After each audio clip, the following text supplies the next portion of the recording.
you have a question and you ask 10 teachers, you probably get 11 answers or even more. Welcome to my IMHO series. I will give some answers to your questions, and maybe they will raise even more questions. Today's topic is the Zhan Zhuang. The first question that comes up often is how to start your practice in Zhan Zhuang. If you're lucky enough that you can find a good teacher, well, you can ask him or her how to start with it. But if you can't find a teacher, there's a lot of information on Facebook and on YouTube and on the internet about how to start with Zhan Zhuang. There are a lot of different opinions and a lot of different views about how to start. Some people say just start, just go standing, and go standing for an hour or more, and you'll find out what will work and what won't work for you. I don't share that opinion, because if you want to be really good at something, you need some explanation of the basic principles. If you want to learn painting, you can just buy some cheap box with brushes and paints and a canvas, and you can start. When you have a teacher, he or she can explain you the basics of painting. And later on in the development, and you go to a teacher, you can learn some new techniques and you can master all the things you want to know about painting. And it's very hard to discover that on your own. And of course, you can get some paint and you can get some brush and you can get a canvas or paper or whatever, and you can start painting. And maybe you can earn a living from painting. And maybe you become famous. Some people did become famous by just starting to paint on their own. But there are very few. Most of the famous painters have a very solid background and foundation. They learned it from a master painter. And the master painter guides you into your own masterpieces. That's the way it traditionally goes. But nowadays, it's available for everybody, and everybody thinks they can paint. In the Zhan Zhuang group, there are people who just say, just start. And in the process, you discover everything you need to practice and become good at Zhan Zhuang.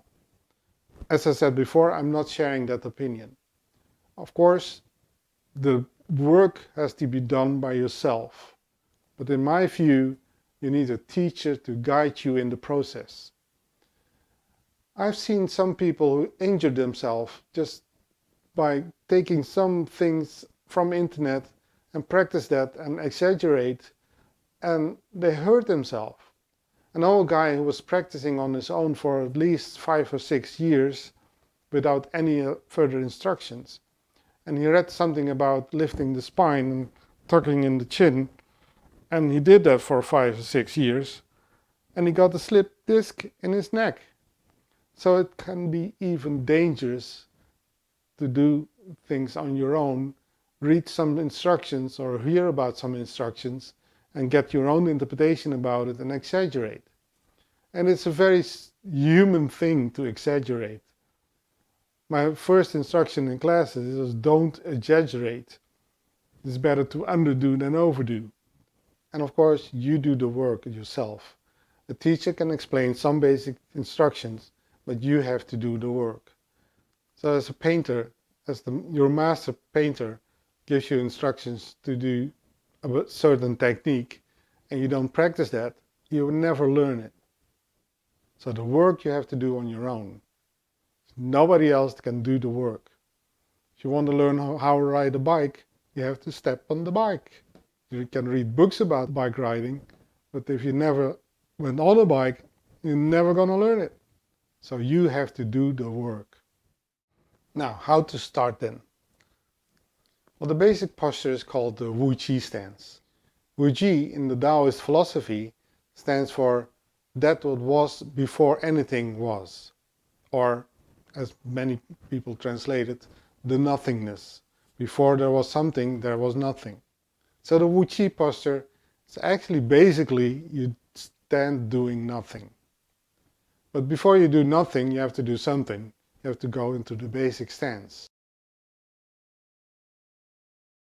To start with, you put your feet at hip width apart, feet parallel, knees a little bit bent or just unlocked, Put your sacrum down, make your spine as straight as possible and vertical.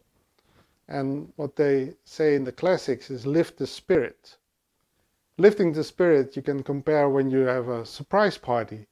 You enter a room and everybody is there and they call surprise and you go, whoa! So lifting the spirit is like a very energized posture. Lift the back of the neck and your head. Some people say you have a thread on your head pulling you up. There's something difficult about this instruction, is where to put the thread. Some people put it on the front of the head, they act surprised all the time. That's not the idea. You actually have three main energy points on your top of your head.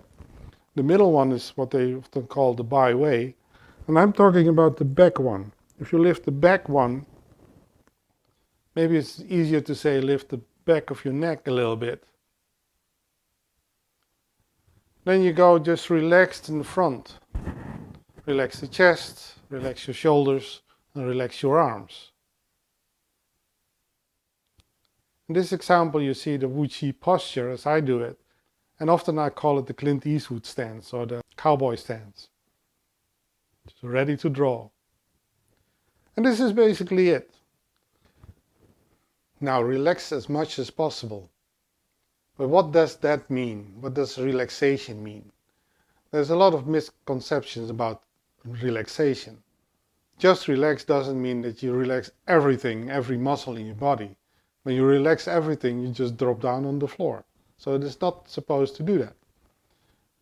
So in standing, you're not supposed to drop down on the floor. So what is relaxation then? My own definition about relaxation is that you only use those muscles that you need to do the exercise. If you stand, and especially when you have your knees a little bit bent, you have to work with your thighs. Your thighs are the muscles that can work. Often joking about it, that's called Tai Chi. So the thighs need to work, but they don't have to be tensed. So relaxation is actually let go of the tension.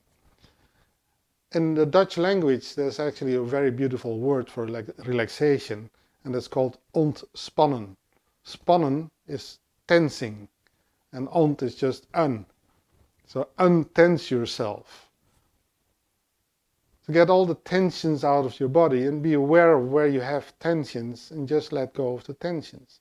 Especially when you get more developed and you get to other stances like the hands a bit higher, you don't have to tense your shoulders. You just drop your shoulders, let go of the tension, just let go of any tension throughout your whole body.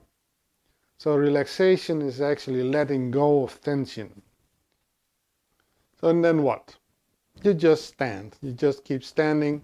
Maybe you want to start with 5 minutes or 10 minutes. I'm now teaching already a couple of decades. And over the years I found out that 10 minutes standing, if you do that daily, then you get results. I even promised new students that if they stand 10 minutes every day, they will get results within a couple of months. So 10 minutes every day is the minimum to get really noticeable results. And then again, if you are standing 10 minutes in agony, it's better to stand 2 minutes relaxed and untensed than 10 minutes with for a lot of frustration. That works counterproductive. So just a couple of minutes or 10 minutes is good to start with. In my view, it's not necessary to start with an hour already. So 10 minutes, it's fine. Then what you do? Nothing. Like the word WuJi says, you're doing nothing. You can add meditation with it if you want to do that. You can add breathing techniques if you can do that easily and with comfort. But I recommend you just stand and stand as easy as possible, as comfortable as possible. The standing itself is already uncomfortable for a lot of people, so don't do anything extra. By the way, don't do anything extra is a definition of WuJi. But actually, you're doing something, you're just standing there, but don't do anything extra. So relax as much as possible in your body, but also notice your emotions. If you have some emotions stirring up, just let them go also. So untense your emotions too. And if you have a lot of thoughts, untense your mind too. Untense your thoughts. So just stand there and relax. Stand there and let go of any tension. To me, Zhan Zhuang is a technology. It's an art, but it's also a science. In the beginning, it can be very simple. Practice WuJi standing for a couple of months or even a year and notice all the results you get from it. It's just the standing that's the practice. You don't have to do anything extra.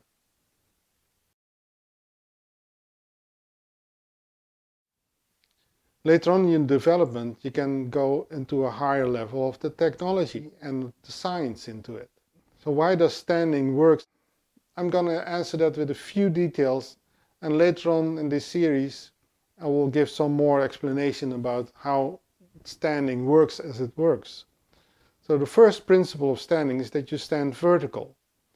And maybe you never notice it, but the gravity lines on this planet, they are vertical. So you want to go aligned with the Earth's gravity. Well, with this Earth's gravity, it will generate the energy to go on the horizontal plane. A lot of people want to get this magical power from the Zhan Zhuang. But you will notice it isn't science, it's just a technology. The vertical lines of the gravity can be transformed into horizontal power. But that's a subject for later. So you want to be aligned with the Earth's gravity, and to put it simple, it functions like an antenna to gather the energy. And the more vertical you stand, the more effective this antenna will be. Also, verticality is having a central equilibrium.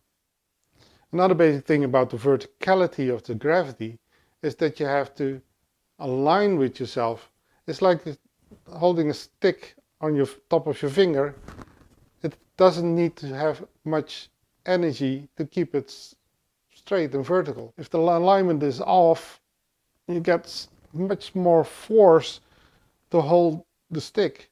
And this is a light stick. Try that with a 10-foot spear. So the verticality makes things very easy. When you vertically align your body, you don't have to use as much muscles as necessary when you lean backward or sideways or whatever. You go off this vertical line. So vertical alignment is also part of relaxation. And another principle is that you don't do anything. With everything you do, you use energy. A lot of people say, I got so much energy about this spinning class, but you're actually losing energy, you're actually using up some energy, but it frees up some energy that you feel energized. But the total sum of the energy-wise is that you actually burn energy. So when you stop doing things, you stop losing energy. You stop wasting energy. There's just a few things that you can actually gain your energy. And that's food, right breathing, good interaction with people can generate energy. And also the Qigong or Zhan Zhuang. Because in Zhan Zhuang you're doing the least possible doingness. It has the quality that you can gain energy. But in the first months, maybe the first year for some people, it's about releasing the blockages and wasting energy so that you can relax and you can untense yourself. And if you manage to untense yourself to a certain level, you can gain energy by standing Zhan Zhuang. To complete the Zhan Zhuang session, you want to gather the energy either in your dantian or in your kidneys. You just place your hands on your dantian, or you place the back of the hands onto your kidney area. I like to complete with the kidney area because a lot of people are what they call kidney deficient. People are doing too much, and kidney energy is what you use in doing things in daily life. So a lot of people are depleted in the kidney energy. So I advise at the end of the Zhan Zhuang session, you gather the energy into your kidneys. Just for maybe 10 seconds, 1 minute, and then you just start moving around a little bit and just be gentle with your energy. I don't recommend to do some heavy work or start running around again in daily life right after the session, because you're gathering your energy, you don't want to waste it immediately again. So stay calm, have a bit of tea, and just gently walk around and gather yourself and before you start doing other things in daily life again. Thank you for watching. I hope you liked it. Please hit the like button and subscribe to my videos. I will continue with the IMHO series. If you have questions, put them in the comment, and you can also join the Facebook group about 1,000 hours of standing Zhan Zhuang. Thank you and hope to see you again. Enjoy your practice.